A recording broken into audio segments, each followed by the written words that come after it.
वो एक शांत शाम थी, जो कि आम शाम के जैसी नहीं थी।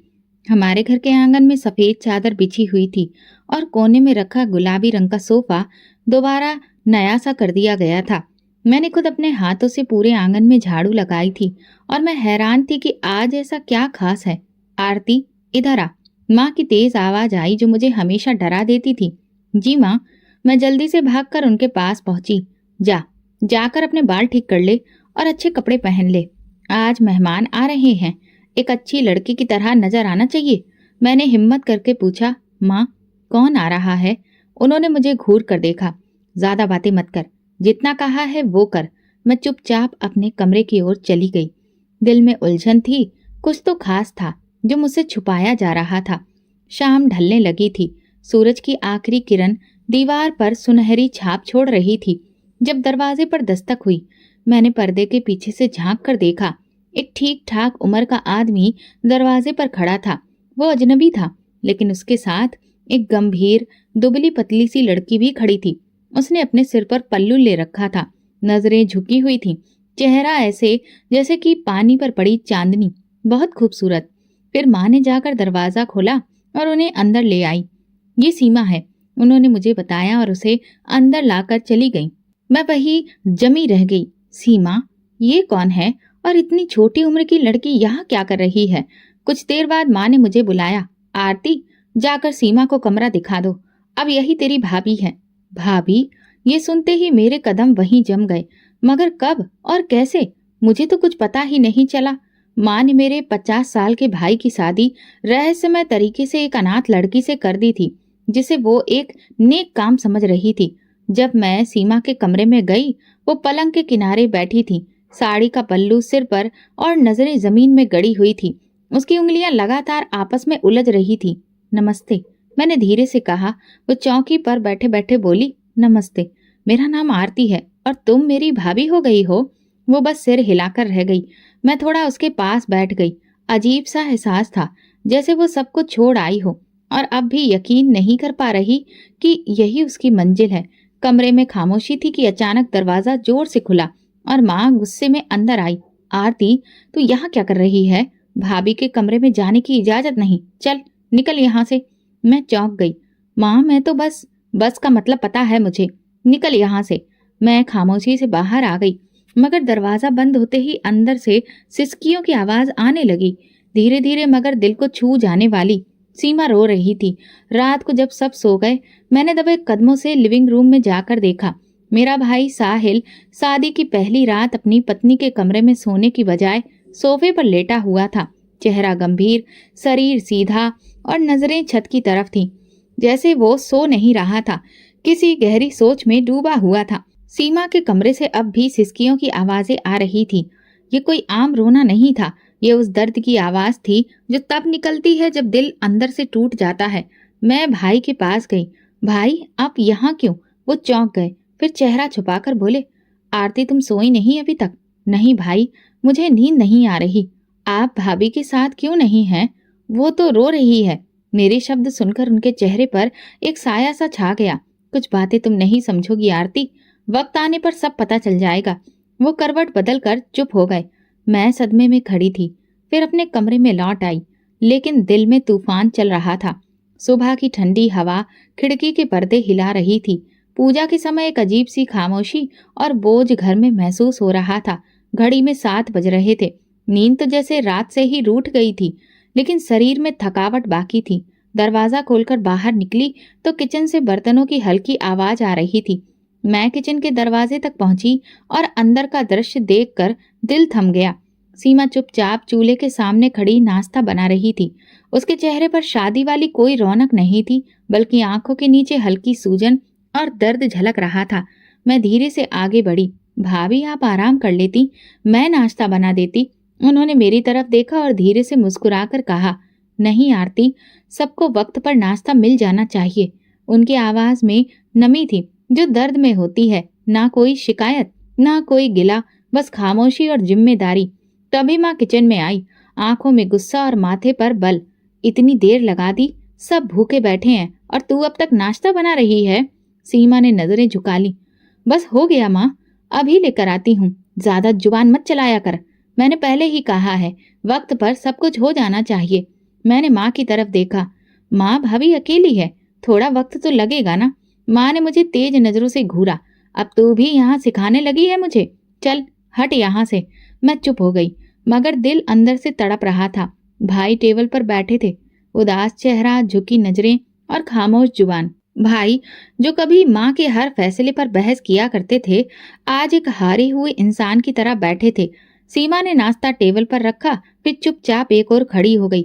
ना किसी ने धन्यवाद कहा, ना किसी ने नजर उठाकर देखा, ना कोई तारीफ की। कई दिन गुजर चुके थे, मगर घर में माहौल नहीं बदल रहा था। मैंने ध्यान दिया कि सीमा दिन ब दिन चुपचाप रहती और थकी हुई सी सो रही थी। उसकी बातें पहले ही सुनाई नहीं देती थी, अब तो चेहरे के एक्सप्रेशन भी जैसे बेजान होते जा रहे थे। मेरे भाई साहिल का रवैया भी अब कुछ हद तक बदला हुआ था। वो घर में होते हुए भी किसी कोने में चुपचाप बैठे रहते। ना वो भाभी से बात करते, ना किसी और से। सबसे अजीब बात, वो आज तक कभी भाभी के कमरे में नहीं गए थे। शादी को 3 हफ्ते हो चुके थे, लेकिन वो हर रात कभी लॉन्च के सोफे पर सोते, तो कभी पापा के कमरे में एक तरफ पड़ी चारपाई पर। एक शाम मैंने माँ से धीरे से पूछा, भाई भाभी के साथ कमरे में क्यों नहीं सोते? माँ ने गुस्से से मेरी तरफ देखा। तुम्हें हर बात में टांग अड़ाने की आदत है। ये उनका आपस का मामला है, तुम्हें फिक्र करने की जरूरत नहीं। मैं चुप हो गई, मगर दिल की बेचैनी कम ना हुई। रात के वक्त मैं लॉन से गुजरी तो भाई ने पुराने सोफे पर लेटकर कब्जा जमा रखा था। कंबल भी आधा अधूरा सा ओढ़ा था, चेहरे पर उलझन के आसार थे। मैं कुछ कहने लगी, फिर रुक गई। इस वक्त भाभी का कमरा मेरी नजर के सामने आया। दरवाजा आधा खुला था और कमरे के अंदर से धीमी रोशनी दिख रही थी। सीमा तकिए से टेक लगाए एक कप चाय थामे बैठी थी। उसकी आंखें थकी थीं, जैसे नींद उसके दरवाजे से वापस लौट जाती हो। अगले दिन माँ ने उसे किचन में बुलाया। सुन, आज दोपहर को आंगन की सफाई कर ले और पर्दे भी धो लेना। शाम को कुछ मेहमान आ सकते हैं। सीमा ने अपना सिर हिला दिया। और सुन, खिचड़ी भी बना देना, नानी के लिए, उसके लिए अलग, तेल कम डालकर, और आटा भी गूंथना है। मैं सुन रही थी, दिल में कई सवाल पैदा हो रहे थे। क्या ये सब काम एक अकेली नई दुल्हन के लिए ठीक है? कोई आराम, कोई नरमी, कोई एहसास कुछ भी तो नहीं उसे दिया जा रहा था। लेकिन अब उसके लिए ये सब आम बात बन चुकी थी। जैसे सीमा घर की बहू नहीं, एक नौकरानी हो, जिसे नरमी की नहीं सिर्फ आदेश देने के लिए रखा गया हो। और मेरा भाई, उसकी खामोशी अब सिर्फ उलझन नहीं, एक पहेली बन चुकी थी। जैसे वो कुछ जानता हो लेकिन कहने से बच रहा हो। वो रात बाकी रातों से अलग थी। घर के अंदर एक अजीब सा तनाव महसूस हो रहा था, जैसे हवा में कोई घुटन सी भर गई हो। सीमा ने रात का खाना तैयार किया, सबके सामने रखा और फिर किचन में चली गई। मैंने उसके चेहरे पर थकान के साथ साथ उदासी की गहरी लकीर देखी, जो दिन ब दिन और ज्यादा बढ़ती जा रही थी। मैं भी खामोशी से अपने कमरे में चली गई, लेकिन मन उलझा हुआ था। कुछ देर बाद अचानक घर के अंदर जोर जोर से आवाजें गूंजने लगी। माँ के कमरे से साहिल भाई की बुलंद आवाज सुनाई दी, जो पहले कभी इतनी तेज नहीं सुनी थी। आखिर कब तक माँ, कब तक आप मुझे उसके कमरे से दूर रखेंगी? मैं शादीशुदा हूँ, मेरा अधिकार है उसके साथ रहना, उसके साथ जीना। माँ की आवाज भी बुलंद हो गई। जुबान संभाल कर बात कर अपनी माँ से। बहुत जुबान चलाने लगा है तू। नहीं जानता तेरे लिए क्या बेहतर है और क्या नहीं। मैं जो कर रही हूँ तेरे फायदे के लिए कर रही हूँ। फायदा? कौन सा फायदा माँ? पत्नी से दूर रहना भी कोई फायदा होता है? आपने जबरदस्ती मुझे शादी में धकेला, और अब जबकि मैं उसके साथ जीना चाहता हूँ तो आप मुझे रोकती हैं। जुबान बंद कर ले तू। तू कुछ नहीं जानता। तेरे साथ जो मुश्किल है उसे जानने की अकल भी नहीं है तुझमें। मैं घबराकर दरवाजे के पास गई। दिल जोर जोर से धड़कने लगा।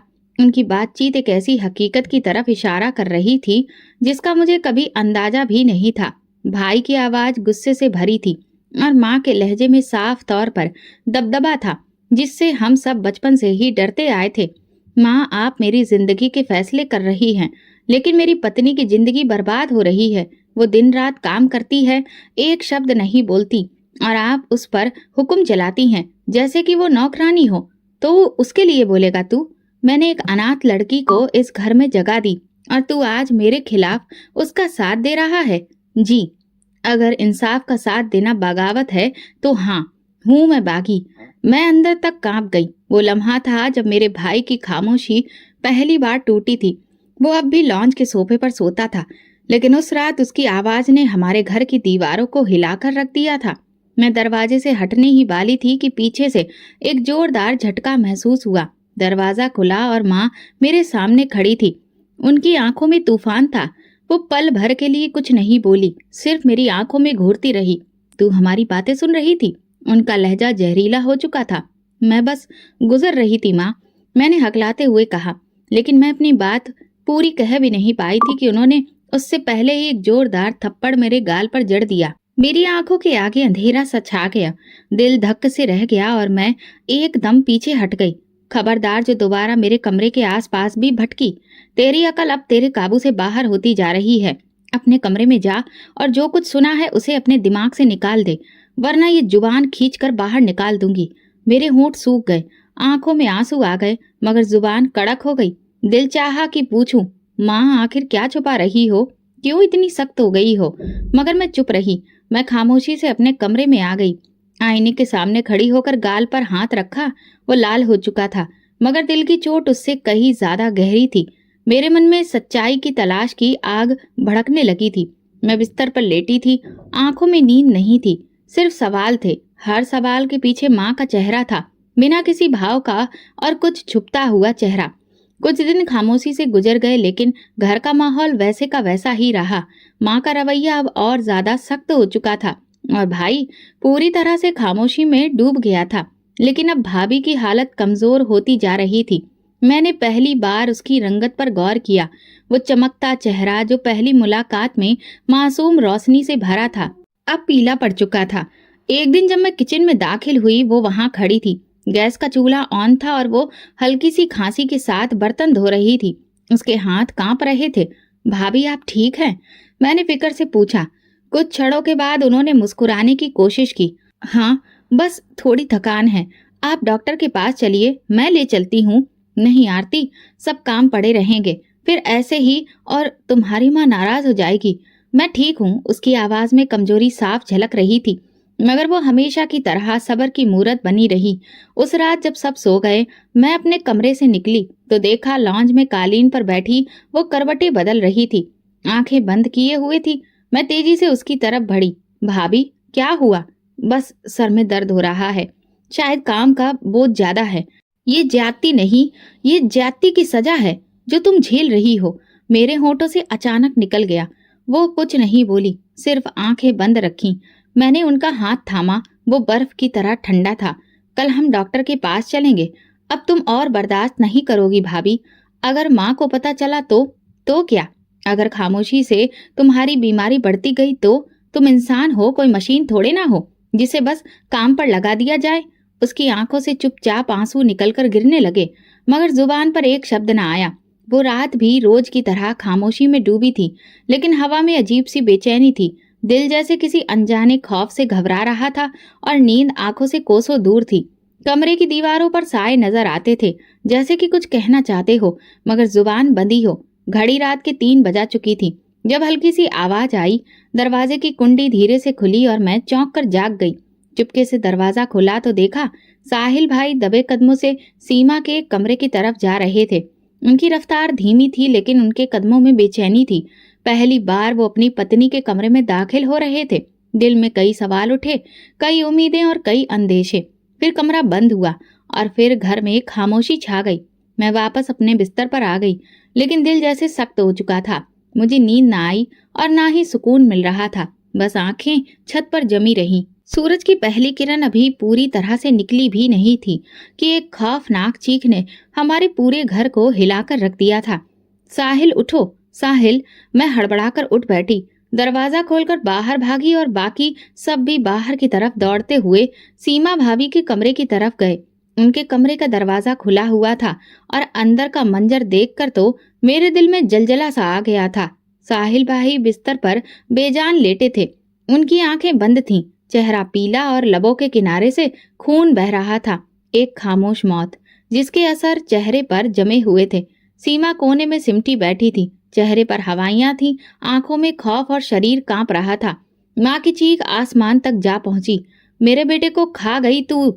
मैंने कहा था ना उसे अपने पास मत बुलाना। देख लिया तूने, अपनी मनमानी से उसे मार दिया। वो दहाड़ मार मार कर रोने लगी और अगले ही पल सीमा की तरफ लपकी। मैं तुझे छोड़ूंगी नहीं, तू कातिल है। तूने मेरे जिगर के टुकड़े को मार डाला। मैं बीच में आ गई। माँ, आपको भगवान का वास्ता है, पहले ये तो देखिए कि हुआ क्या है। हुआ क्या है? सब पता है मुझे। यही मनोज लड़की मेरे बेटे की मौत की वजह है। मैं सीमा की तरफ देखने लगी। उसका चेहरा सफेद था, जैसे वो कुछ समझने की कोशिश कर रही हो। हाथ कांप रहे थे, आंखों में आंसू रुके हुए थे। मैं भाई के पास गई, उसकी नब्ज देखी, मगर दिल पहले ही बंद हो चुका था। वो जा चुका था हमेशा के लिए। कमरे में मातम छा गया था, लेकिन उस मातम के बीच एक सवाल गूंज रहा था। क्या वाकई सीमा कातिल थी, या वो खुद एक ऐसी साजिश का शिकार थी जिसका पर्दा अब उठने वाला था? साहिल भाई की मौत के बाद घर की हवा जैसे हमेशा के लिए बदल चुकी थी। दीवारें खामोश थीं, हवा जहरीली और हर कमरा मातम से भरा हुआ था। मगर सबसे ज्यादा खौफनाक था मेरी माँ का रवैया। वो सिर्फ रोती नहीं थी, वो चीखती थी, दहाड़े मार मार कर, और हर सांस के साथ सीमा को कत्ल करने का इल्जाम लगाकर गुनहगार ठहरा रही थी। अंतिम संस्कार के बाद जब घर वापस आए तो माँ की आंखों में दुख से ज्यादा आक्रोश था। मैंने सब पहले ही कह दिया था। मैंने मना किया था कि उसके कमरे में मत जाना। ये मनहूस लड़की ही उसे ले डूबी। माँ ने चिल्लाते हुए कहा। सीमा चुपचाप बैठी थी, हाथ गोद में रखे, चेहरा पीला, जैसे किसी मुजरिम की तरह बैठी हो। मगर उसके चेहरे पर कोई चालाकी नहीं थी, बस थकान और बेयकीनी दिख रही थी। लानत है तुम पर, तू मेरे बेटे की दुश्मन थी। मैं जानती थी ये दिन आएगा। तूने मेरे साहिल को मार दिया। माँ का लहजा सिर्फ इल्जाम से नहीं, नफरत से भी भर चुका था। माँ, बस करिए, मैंने हिम्मत करके कहा। भाई बीमार थे, ये बात आप जानती हैं। उनके मरने की वजह उनकी कमजोरी और बीमारी भी तो हो सकती है। भाभी पर इल्जाम मत लगाइए, वो खुद सदमे में हैं। माँ ने मेरी तरफ देखा और गुस्से से चीखी। तो अब तू इसके साथ मिल गई है? तू नहीं जानती कैसी लड़की है ये। धोखा देकर आई थी, अपनी मासूमियत की आड़ में मेरे बेटे को निगल गई। मैं चुप हो गई। मेरे पास कोई दलील नहीं थी, लेकिन माँ के आगे दलीलों की कोई भी अहमियत नहीं थी। पिताजी जो अक्सर खामोश रहते थे, उस दिन माँ की हाँ में हाँ मिलाकर बोले, ऐसी लड़कियां बस मक्कारी से ही घर को बर्बाद करती हैं। पहले बेटे को दूर किया, फिर उसे मार दिया, अब हमें संभालने का नाटक करेगी। सीमा के चेहरे पर घबराहट थी, उसके होंठ कांप रहे थे, लेकिन वो कुछ बोल न सकी। उसके शब्द गले में फंसकर रह गए। मैं तुझे इस घर में अब एक दिन भी नहीं देखने दूंगी। माँ ने गुस्से से कहा। या तो तू चली जा यहाँ से। माँ, क्या कर रही हैं आप? मैं फिर से बोल पड़ी। कितने दिन तक आप अपनी नफरत से हमें जलाती रहेंगी? क्या हर गुनाह का इल्जाम किसी एक पर डाल देना इंसाफ होता है? माँ मेरी तरफ देखने लगी, लेकिन अब मैं पीछे नहीं हटी। मैं जान चुकी थी इस घर में इंसाफ के लिए आवाज उठाना बहुत जरूरी हो चुका था। लेकिन सीमा, वो आज भी चुप थी, जैसे उसने सब कुछ भगवान के हवाले कर दिया हो। मगर एक बात थी, ये इल्जाम सिर्फ जुबान का नहीं था, ये उसकी इज्जत पर वार था, जिसे सीमा ने हर हालत में संभाले रखा था। भाई की मौत के बाद सीमा के लिए जिंदगी अब और भी ज्यादा दर्दनाक सफर बन गई थी। सुबह आंख खोलती तो माँ की कड़वी आवाज उसे सुनाई देती। दोपहर में गर्मी, थकान और कमजोरी के बावजूद भी वो किचन का सारा बोझ अपने कमजोर कंधों पर उठा लेती। कपड़े धोना, आंगन धोना, मेहमानों की सेवा करना, सब कुछ वही करती। अगर जरा सी भी देर हो जाती तो माँ की आवाज गूंजती, तू तो मेरे बेटे को खा गई, अब हमारे सर पर बैठकर राज करना चाहती है। मैं कई बार बीच में आई, सीमा को सहारा देने की कोशिश की, लेकिन माँ मेरी बात सुनने को तैयार ही नहीं थी। तू भी उसकी साइड ले रही है। आरती, याद रख, मैं तेरी माँ हूँ और माँ कभी गलत नहीं होती। मैं चुप हो जाती, लेकिन दिल खून के आंसू रोता। पापा जो कभी नरम मिजाज माने जाते थे, अब माँ की हम आवाज बनने लगे थे। जब भी मैं उनसे कुछ कहती तो वो ठंडे लहजे में बोलते, तुम्हारी माँ जो कर रही है वो ठीक कर रही है। इस लड़की ने हमारे बेटे को छीन लिया है, उसके साथ जो सुलूक हो रहा है बिल्कुल ठीक है। ऐसा लगता था जैसे सीमा का जुर्म सिर्फ विधवा होना नहीं, बल्कि उनके बेटे की पत्नी बनना भी था। एक दिन सीमा ने हिम्मत करके सिर्फ इतना कहा, माँ जी मुझे बुखार है, शायद आज थोड़ा आराम कर लूं तो ठीक हो जाऊं। माँ ने उसे जोर से धक्का दिया, ज्यादा ड्रामे मत कर, मुझे पता है तू क्या चाहती है? पहले मेरे बेटे को बीमार करने के लिए अपने कमरे में बुलाया और अब तू मुझे भी बीमार बनाना चाहती है। मैं आगे बढ़कर सीमा को सहारा देने लगी। वो जमीन पर गिरते गिरते बची। उसकी आंखों से आंसू बहने लगे, मगर उसके होंठ अभी चुप थे। उसी दिन मैंने पहली बार सोचा, कितना मजबूत होता है वो इंसान जो सिर्फ सब्र को हथियार बनाकर जुल्म सहता है, और कितना कमजोर होता है वो जो जालिम के जुल्म को देखकर भी चुपचाप तमाशबीन बना रहता है। मैं सीमा को उसके कमरे में ले गई, उसे कंबल उढ़ाया और पानी का गिलास दिया। मैं तुम्हारे साथ हूँ भाभी, अब और बर्दाश्त नहीं करने दूंगी तुम्हें। सीमा ने मेरी तरफ देखा। उसकी आंखों में रोशनी की किरण झलकी। शायद पहली बार उसे यकीन आया कि वो अकेली नहीं है। दिन गुजर रहे थे, मगर सीमा की जिंदगी में अंधेरा कम नहीं हो रहा था। एक दोपहर घर की घंटी बजी। मैं दरवाजे पर गई तो देखा 3 औरतें खड़ी थीं, हाथों में मिठाई के डिब्बे लिए, चेहरे पर नम्रता। नमस्ते बेटी, हम मोहल्ले से ही हैं। तुम्हारी भाभी के बारे में सुनकर आए थे। अगर इजाजत हो तो थोड़ी बात कर सकते हैं। मैंने उन्हें इज्जत से अंदर बुलाया। वो आंगन में बैठी। फिर मैंने सीमा को बुलाया। सीमा धीरे धीरे अंदर से आई। उसकी नजरें झुकी हुई थी, मगर चेहरे पर वही मासूमियत थी। उन औरतों ने जैसे ही उसे देखा, एक हल्की मुस्कान के साथ बोली, तुम बहुत ही अच्छी और सुशील लड़की हो। हमने इसके बारे में बहुत सुना है। एक ने कहा, हमारे घर में एक विदुर का रिश्ता है। हमें सीमा बहुत पसंद आई है। हम उसके लिए बात करना चाहते हैं। सीमा का चेहरा एकदम से पीला पड़ गया और मेरी सांसें जैसे रुक गईं। हम कुछ कह ही रहे थे कि तभी माँ कमरे से निकली और औरतों को बैठे देखकर सब समझ गईं कि बात क्या हो रही है। ये क्या हो रहा है? उनकी आवाज तेज हो गई। औरतों ने बड़ी ही शालीनता से कहा, जी हम सीमा के लिए रिश्ता लेकर आए हैं, अगर आपको बुरा न लगे। माँ का चेहरा गुस्से से लाल हो गया। रिश्ता? वो भी इसके लिए? तुम सबकी अकल क्या घास चरने गई है? अरे ये वही लड़की है जो मेरे बेटे को खा चुकी है। अब मोहल्ले में भी तमाशा बनाना चाहती हो? हमने तो सिर्फ इसकी खूबियों के बारे में सुना था। चुपचाप निकल जाओ मेरे घर से। ये लड़की रिश्तेदारों में इज्जत बर्बाद कर चुकी है, अब मोहल्ले में भी तमाशा बना रही है। वो औरतें खामोशी से उठ गईं। उनके चेहरे पर अफसोस था। मैंने मन ही मन कहा, माँ ने उन्हें इतना बुरा भला क्यों कहा? वे तो अच्छी नीयत से आई थी। तू खामोश हो जा आरती, तू कुछ नहीं जानती। ये सब साजिशें हैं। उस मनोज लड़की को दोबारा इज्जत दिलाने की कोशिश हो रही है।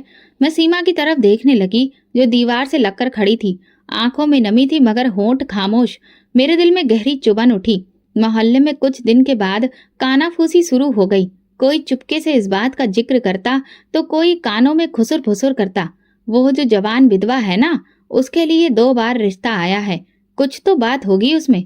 क्या वाकई वो ऐसी है जैसे कि उसकी सास कहती है? ये बातें माँ के कानों तक पहुंची तो जैसे किसी ने उसके दिल में अंगारे डाल दिए हो। उसी शाम जब सीमा किचन में रोटियां पका रही थी, माँ दहाड़ती हुई अंदर आई। तू मोहल्ले के मर्दों को लुभाने लगी है, इसलिए हर वक्त आंगन में बैठकर किताबें पढ़ती है। यही तेरी तहजीब है, इसीलिए तू मेरे बेटे की विधवा बनकर मेरे घर में बैठी है। सीमा ने चौंक कर माँ की तरफ देखा। नहीं माँ जी, मैंने कुछ नहीं किया। झूठ, मुझे सब पता है। वो जो औरतें रिश्ता लेकर आई थीं, उन्होंने कहा था कि तेरा जिक्र अब जवान मर्दों में होता है। तेरी खूबसूरती, तेरा ये हुस्न और तेरी नजाकत सब कुछ साफ बयां कर रहा है। तूने मोहल्ले वालों को भी अपना दीवाना बना लिया है। सीमा की आंखों में आंसू आ गए। वो एक कदम पीछे हटी। मेरा भगवान ही गवाह है, मैंने ऐसी कोई हरकत नहीं की। तुझे मैं सच दिखाती हूँ।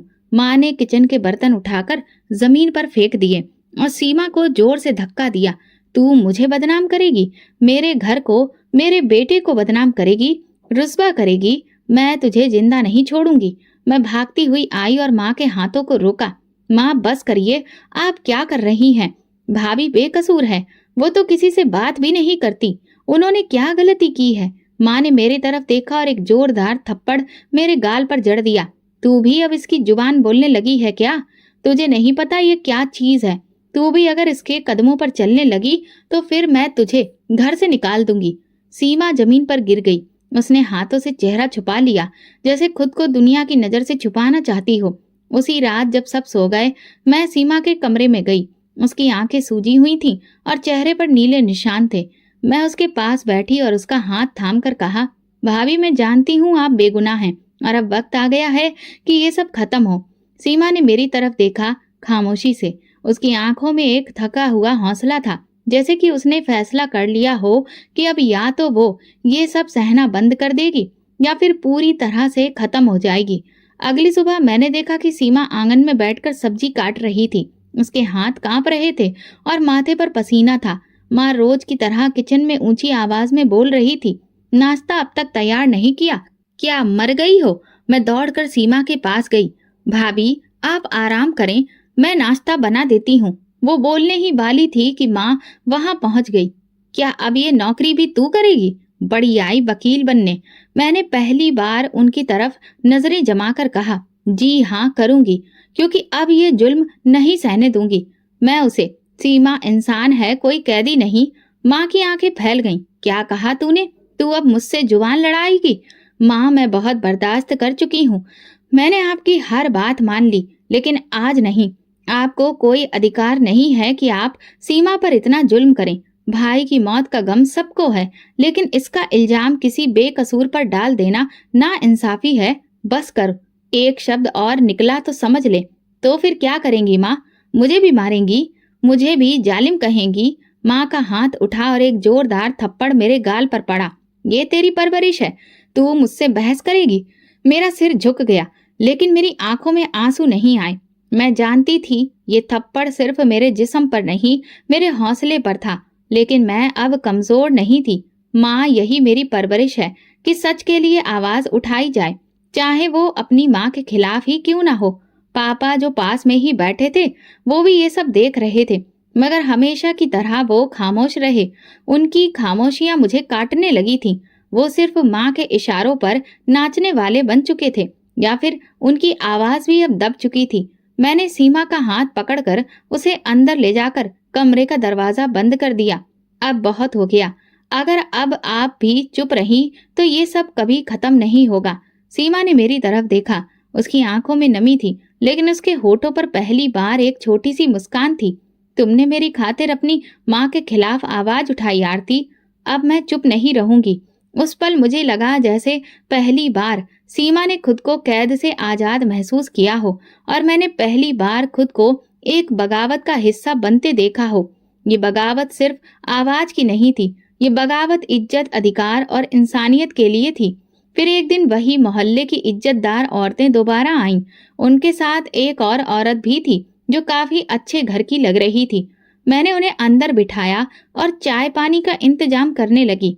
हमें सीमा बहुत पसंद आई है, उन्होंने बात शुरू की। हमने इसके सब्र, सलीके और शराफत के बारे में बहुत सुना है। हमारी भाभी के बेटे का रिश्ता है और हम चाहते हैं कि अगर आपको कोई भी ऐतराज ना हो तो फिर हम बात को आगे बढ़ाएं। मेरी आंखों में खुशी की चमक आ गई। सीमा उस पल कमरे के कोने में बैठी थी, सर झुकाए, लेकिन उसके चेहरे पर भी एक हल्की सी चमक दिख रही थी। लेकिन तभी दरवाजा खुला और माँ अंदर आई।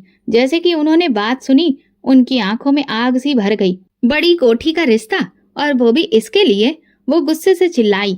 यही रह गया था अब, मेरे बेटे की कातिल दुल्हन बनेगी। वो सारी औरतें घबरा गईं। अरे, हम सिर्फ अच्छाई के इरादे से आए थे। अगर आपको बुरा लगा हो तो हम माफी चाहते हैं। बुरा लगा? अरे, तुम सबको तो शर्म आनी चाहिए। ये लड़की मेरे बेटे को खा गई। मैंने तुम सबको यहाँ आने से मना किया था ना? बेशरम कहीं की, क्यों वापस आ गई? क्या मेरे बेटे की मौत हो जाने पर यहाँ अब नाच गाना करोगी? वो सारी औरतें एक दूसरे की तरफ देखने लगीं और खामोशी से चुपचाप घर से वापस चली गईं। दरवाजा बंद होते ही माँ सीमा पर बरस पड़ी। मैंने कहा था ना कि तू मनहूस मेरे बेटे को निकल गई है और अब अपने रिश्ते देख रही है। तू बस एक आफत है जो मेरे घर पर थोप दी गई है। सीमा सदमे में खड़ी थी। वो कुछ बोली नहीं, लेकिन उसके वजूद से टपकती हुई मुश्किल सब कुछ कह रही थी। मैं आगे बढ़ी। माँ, सीमा का ये हक है कि वो अपनी जिंदगी को नए सिरे से शुरू करे। भाई की मौत का जिम्मेदार आपने उसे बना दिया, लेकिन आपके पास कोई सबूत नहीं है। तभी पापा बोले, बस करो। माँ मेरी तरफ पलटकर देखने लगी। उनकी आंखों में पागलपन दिख रहा था। अच्छा, तो तू भी अब उसकी तरफदारी में खड़ी हो गई है? अरे, तुम दोनों ने तो मेरी इज्जत बर्बाद करने की ठान ली है। मैंने सीमा का हाथ थामा। हम सिर्फ अपना हक मांग रहे हैं और ये हक हम छीन कर भी लेंगे। सीमा ने धीरे से मेरी तरफ देखा। उसकी आंखों में वो चिंगारी थी जो बरसों से दबी हुई थी और अब जलने के लिए तैयार थी। वो शाम आम शाम के जैसी नहीं थी। घर में अजीब सी खामोशी थी, जैसे हवा में घुटन भर गई हो। माँ पूरा दिन चुप रही, लेकिन उनकी आंखों में जो तूफान था वो हर कदम पर महसूस हो रहा था। सीमा हमेशा की तरह चुपचाप किचन में बर्तन धो रही थी। मैं भी उसके पास ही थी कि अचानक माँ अंदर आई, हाथ में मिट्टी के तेल की बोतल। बस अब बहुत हो गया, अब मैं ये तमाशा और नहीं देख सकती। उनके चेहरे पर पागलपन झलक रहा था। माँ, ये क्या कर रही हैं आप? मैं आगे बढ़ी। ये मनहूस औरत है, पहले मेरे बेटे को खा गई, अब मोहल्ले के मर्दों को भी लुभा रही है ये। मैं तुझे जिंदा नहीं छोड़ूंगी आज। उन्होंने सीमा के जीवन को राख बनाने की तैयारी शुरू कर दी थी। माँ, आपको भगवान का वास्ता, ये क्या कर रही हैं आप? मैंने आगे बढ़कर सीमा को बचाने की कोशिश की, उसका हाथ पकड़ना चाहा, मगर तभी पापा अंदर आए। पापा, आप कुछ कीजिए, माँ तो पागल हो गई है। ठीक है, लेकिन पापा ने मेरे बाजू को जोर से पकड़ लिया। बस बहुत हो गया, अब तू भी मेरे खिलाफ जा रही है। तू इसी मनहूस के साथ खड़ी है, जा अपने कमरे में। नहीं, मैं नहीं जाऊंगी। मैं अपनी भाभी की जिंदगी को बर्बाद नहीं होने दूंगी। मैं पूरी ताकत से चिल्लाई, लेकिन पापा ने मुझे घसीटकर कमरे में धकेल दिया और बाहर से दरवाजा बंद कर दिया। मैं अंदर कैद हो गई। दरवाजा पीटती रही, चीखती रही, माँ, पापा, आपको भगवान का वास्ता दरवाजा खोलिए। क्या आप इंसान भी हैं? बाहर से शोर बढ़ने लगा। पहले सीमा की धीमी आवाजें, फिर माँ की तेज आवाजें, और फिर सब कुछ जलकर राख हो गया। मेरे होश उड़ चुके थे। दरवाजे के नीचे से धुआं अंदर आने लगा, खिड़कियों से लपटें दिखाई देने लगी। हे भगवान, कोई बचाओ, कोई दरवाजा खोलो। मेरी आवाज गले में फंस गई। बाहर से चीख पुकार सुनाई देने लगी। शायद मोहल्ले वाले आ गए थे। कोई अपनी लकड़ी, कोई पानी, कोई चीज, सब शोर में डूब गया था। मैंने जोर से दरवाजे पर धक्का दिया। हाथ जख्मी हो गए, लेकिन दरवाजा नहीं खुला। फिर एक जोरदार धमाका हुआ। शायद आंगन में कुछ फटा था। ये आग सिर्फ जिस्म को नहीं, रिश्तों को भी जला रही थी, और मैं बेबस बंद कमरे में सिर्फ भगवान से भीख मांग रही थी। हे भगवान, मेरे घर को बचा लो, मेरी भाभी को बचा लो। दरवाजे के पीछे बैठकर मैं रोती रही, हर मुमकिन कोशिश करती रही कि किसी तरह बाहर निकल सकूं। अंदर धुआं भर चुका था, सांस लेना मुश्किल हो रहा था। मेरी आंखों से आंसू बह रहे थे। ये आंसू दर्द नहीं खा सकते थे, सिर्फ होठों पर प्रार्थना थी, भगवान कुछ भी करके भाभी को बचा लो। फिर अचानक एक जोरदार धमाके के साथ दरवाजा टूटा। मोहल्ले के कुछ लोग थे जिन्होंने शोर सुनकर दरवाजा तोड़ दिया था। मैं लड़खड़ाती हुई बाहर निकली और आंखों के सामने का मंजर मेरी रूह तक कपा गया। आंगन के बीचों बीच आग बुझ चुकी थी, लेकिन जमीन पर दो जले हुए शरीर पड़े थे, माँ और पापा।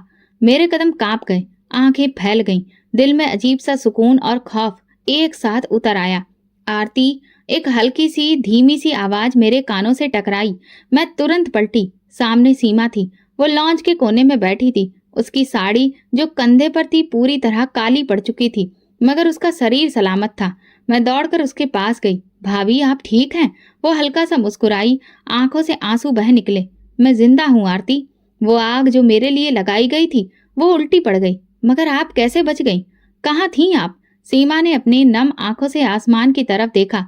मैं भगवान के आगे जाकर बैठ गई थी। जैसे ही माँ ने मुझ पर तेल फेंका, मैं पीछे हटकर कालीन के पीछे दुबक गई। फिर कुछ पलों के बाद अचानक शोले भड़क गए और वे दोनों खुद ही आग में फंस गए। ये सब एक चमत्कार है भाभी। नहीं आरती, ये चमत्कार नहीं, ये भगवान का आशीर्वाद है। जो भी उसके आगे झुकता है वो उसे लोगों की आग से बचा लेता है। मैं हर रोज भगवान से प्रार्थना करती थी कि वो मुझे इन जुल्मों से बचा ले और मेरा हक मुझे दे। भगवान ने मेरा सब्र देख लिया और मेरी प्रार्थना सुन ली। मेरी आंखों से आंसू निकल पड़े। मैंने उनका हाथ थामा। आप बहादुर हैं भाभी। भगवान ने आपको बचाकर सच को जिंदा कर दिया है।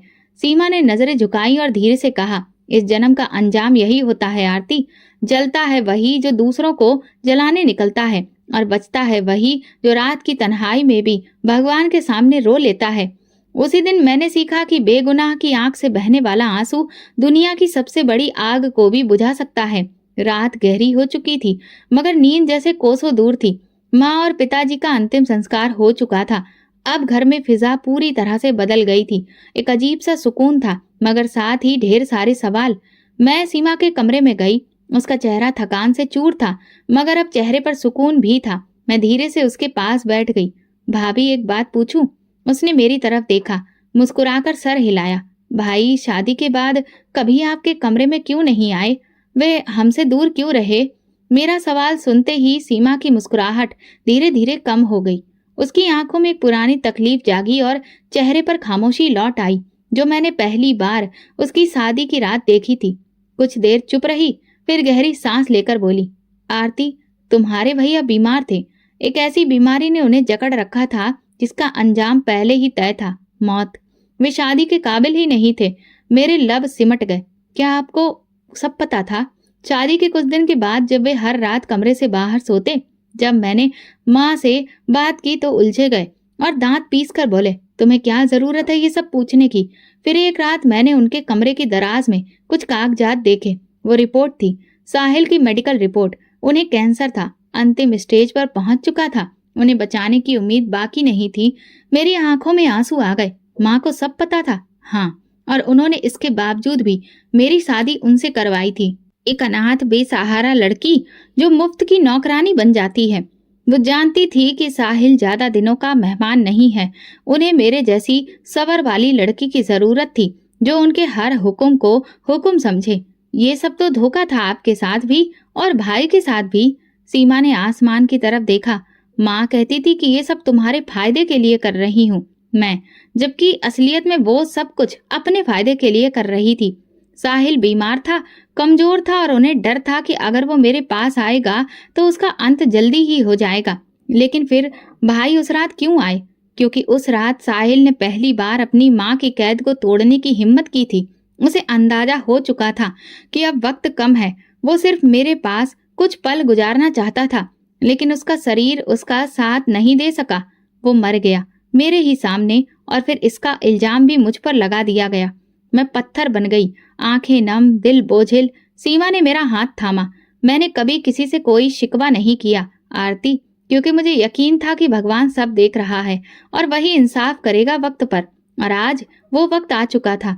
घर की फिजा पहले जैसी नहीं रही।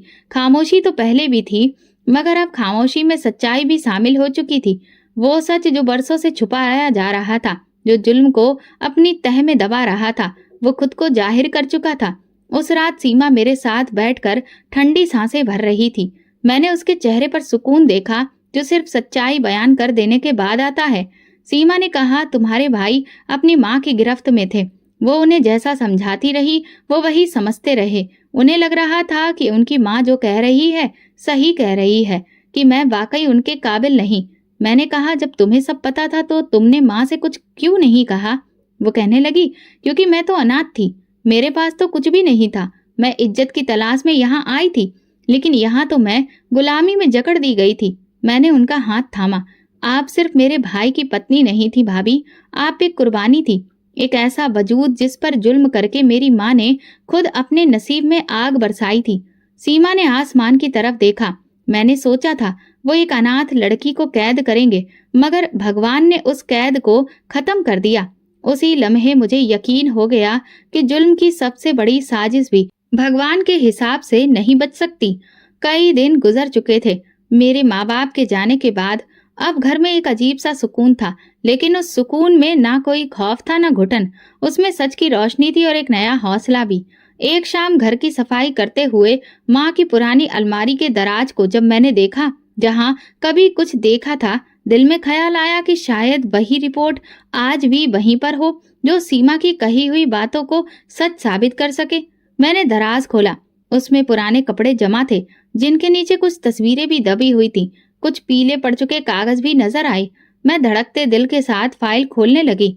वो साहिल भाई की मेडिकल रिपोर्ट थी। मेरी उंगलियां कांपने लगी। हर पन्ने पर उनकी बीमारी के बारे में लिखा था। यही वो सच था जिसे मैं अच्छे से जानती थी। ये वो सबूत था जिसे छुपाकर उन्होंने एक बेकसूर लड़की को सूली पर चढ़ा दिया। मैंने उस फाइल को अपने सीने से लगा लिया, जैसे वो मेरे भाई की शहादत की गवाही हो। मैं तुरंत सीमा के कमरे में गई। भाभी देखिए, मैंने वो रिपोर्ट ढूंढ निकाली। अब सच सामने आ जाएगा। लोग जो कि आप पर इल्जाम लगाते थे, वे चुप हो जाएंगे। सीमा ने फाइल थामी, आंखों से बहते आंसू पोंछे। सच तो पहले से ही मेरा भगवान जानता है, लेकिन अब इस दुनिया को भी दिख जाएगा कि मैं कातिल नहीं थी।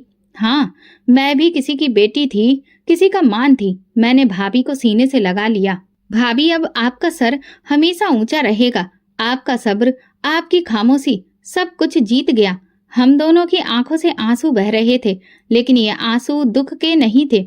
जो बुजुर्ग औरतें और हमारे परिवार के करीबी लोग थे, उनके सामने सब कुछ रखा गया। हर किसी के चेहरे पर हैरत, शर्मिंदगी और कुछ की आंखों में दुख था। एक औरत ने धीरे से कहा, हमने सीमा पर शक किया, उस पर इल्जाम लगाया, लेकिन वो तो खुद बेचारी हालात की मारी थी। हमें माफी मांगनी चाहिए। सीमा ने सबको देखा। मुझे किसी से शिकायत नहीं, बस मैं इतना कहना चाहती हूँ कि दोबारा किसी और के साथ ऐसा ना हो। किसी की खामोशी को कमजोरी मत समझिए। और उसी पल सीमा सिर्फ एक विधवा नहीं रही, वो एक मिसाल बन गई। सच आखिरकार सामने आ गया था, और सच हमेशा देर से ही सही लेकिन जीतता जरूर है। वक्त का पहिया अब एक नए मोड़ पर आ चुका था। मैं और सीमा अब एक दूसरे का सहारा थे। हमने घर को फिर से संवारा। हर वो चीज जो अतीत की तीखी यादें दिलाती थी, उसे हटा दिया। सीमा ने सिलाई कढ़ाई का काम बाकायदा शुरू कर दिया, और मैंने अपनी पढ़ाई पूरी करने का इरादा पक्का कर लिया। हम दोनों ने अपने दिल में ये ठान लिया था कि जो दुख हमने सहे हैं, वो किसी और को सहने नहीं देंगे। सीमा की सच्चाई अब मोहल्ले में मिसाल बन चुकी थी। एक दिन सीमा ने मुझसे कहा, आरती, जिंदगी नए सिरे से शुरू हो चुकी है, और ये सिर्फ इसलिए मुमकिन हुआ कि हमने सच का साथ दिया, सब्र किया और अपने भगवान पर भी यकीन रखा। मैंने उसका हाथ थामा, और फिर हमने एक नई जिंदगी की शुरुआत की, जिसकी बुनियाद सच्चाई, सब्र और ईमान पर टिकी थी। जुल्म चाहे जितना भी लंबा हो, इंसाफ जरूर होता है। भगवान पर भरोसा और सब्र इंसान को हर मुसीबत से निकाल सकता है। तो दोस्तों, अगर आपको हमारी ये कहानी पसंद आई हो तो प्लीज कमेंट करके जरूर बताइए। वीडियो को ज्यादा से ज्यादा लाइक और ज्यादा से ज्यादा शेयर करिए। अगर आप चैनल पर नए हैं तो सब्सक्राइब जरूर करें और नोटिफिकेशन बेल दबाएं, ताकि अगली अपडेट सबसे पहले आपको मिले। धन्यवाद।